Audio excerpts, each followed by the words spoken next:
আসসালামু আলাইকুম ওয়া রাহমাতুল্লাহ।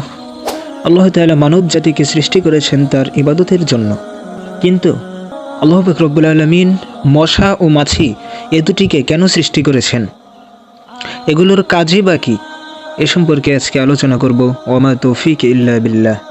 ক্ষুদ্র প্রাণী মাছির প্রতি লক্ষ্য করা যায়, মনে হয় এটি নিষ্প্রয়োজন ও অহেতুক, কিন্তু এর সৃষ্টির পেছনেও যথেষ্ট হিকমত রয়েছে।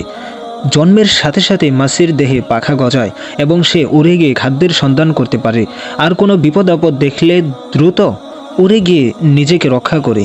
মাছির দেহে 6টি পা রয়েছে, 4 পায়ের ওপর সে ভর করে বসে, আর অতিরিক্ত 2 পা সে প্রয়োজনানুসারে বিভিন্ন কাজে ব্যবহার করে। যেমন কোনো তরল বা আঠালো বস্তুর উপর বসার পর যদি তাতে তার পাখা আটকে যায়, তখন তার অতিরিক্ত 2 পা দিয়ে তা ছাড়িয়ে নেয়।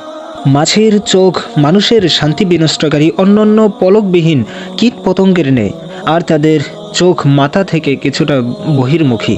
এরূপ মশামাছি শ্রেণীর কীট পতঙ্গগুলো মানুষের পিছনে নিয়োগ করা হয়েছে, যাতে মানুষ নিরবচ্ছিন্নভাবে এ নশ্বর জগতের বুক বিলাস ও শান্তিতে ডুবে না থাকতে পারে এবং জীবনের নশ্বরতা অনুভব করতে পারে, যাতে সর্বদা অশান্তিময় জগৎ ছেড়ে যাওয়ার জন্য প্রস্তুত হয়ে থাকতে পারে।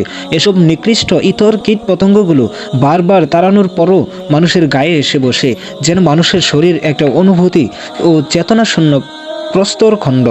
কিছুক্ষণ বসে উড়ে যায়, অতপর একটু ঘোরাফেরা করে আবার এসে বসে, কেননা জীবিতকেই সকলে শিকার হিসেবে নির্বাচন করে, মৃত বস্তুকে কেহ শিকারের লক্ষ্যবস্তু করে না। 2 নম্বর যে বিষয়টি হলো সেটি হলো মশা। আল্লাহ তাআলা মশাকে কেন সৃষ্টি করেছেন?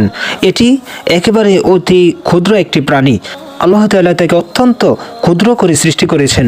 সে ক্ষুদ্র হলেও তার শরীরের অঙ্গ প্রত্যঙ্গের ত্রুটি বা কমতি নেই, দৃষ্টিশক্তিরও তার দুর্বল নয়। সে যেখানে প্রয়োজন যেতে পারে এবং যথাস্থানে বসতে পারে। তার এ ক্ষুদ্র দেহে এমন ধারালো অঙ্গও রয়েছে যার সাহায্যে সে অন্যের শরীরের রক্ত শুষে নিতে পারে। তার দেহে যেমন খাদ্য গ্রহণের অঙ্গ রয়েছে, তেমনি মলমূত্র নির্গমনের ব্যবস্থাও রয়েছে। অন্যান্য প্রাণীর মতো আল্লাহ তাআলা তাকে জীবন ধারণের, খাদ্য সংস্থানের কৌশল জ্ঞান দান করেছেন এবং আত্মরক্ষা ও ভালো মন্দের তারতম্য করার সহজাত প্রভৃতি দান করেছেন। নিঃসন্দেহে এতে নিহিত রয়েছে মহান আল্লাহ তাআলার সৃষ্টি কুশলতার অনন্য নিদর্শন। মশার মতো একটি অতি ক্ষুদ্র ও নগণ্য প্রাণীর ক্ষেত্রেও মহান আল্লাহ তাআলার অনন্য সাধারণ সৃষ্টি কুশলতা বিদ্যমান।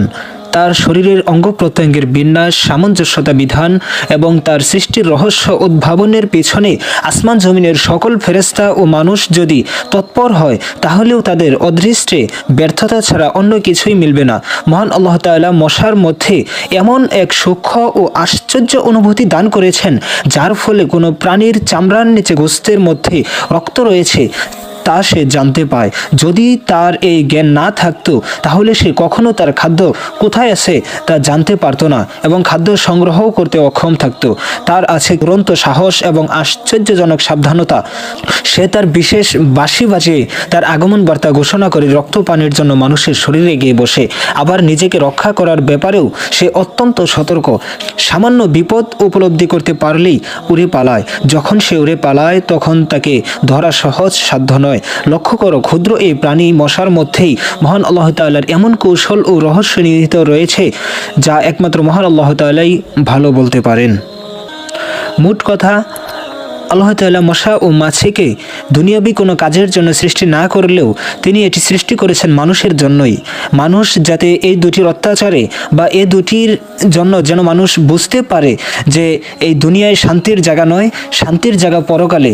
এই দুনিয়া অশান্তির জায়গা, এখানে সুখ দুঃখ সব কিছুই থাকবে। তাই আমাদের সকলকে আখিরাতের দিকে লক্ষ্য রেখে জীবনকে সুন্দরভাবে সাজাতে হবে, জীবনকে সুন্দরভাবে গঠন করতে হবে। আল্লাহ পাক রব্বুল আলামিন আমাদের সকলকে জান্নাতে যাওয়ার আমলগুলো করার তৌফিক দান করুন। আমিন। আসসালামু আলাইকুম ওয়া রাহমাতুল্লাহ।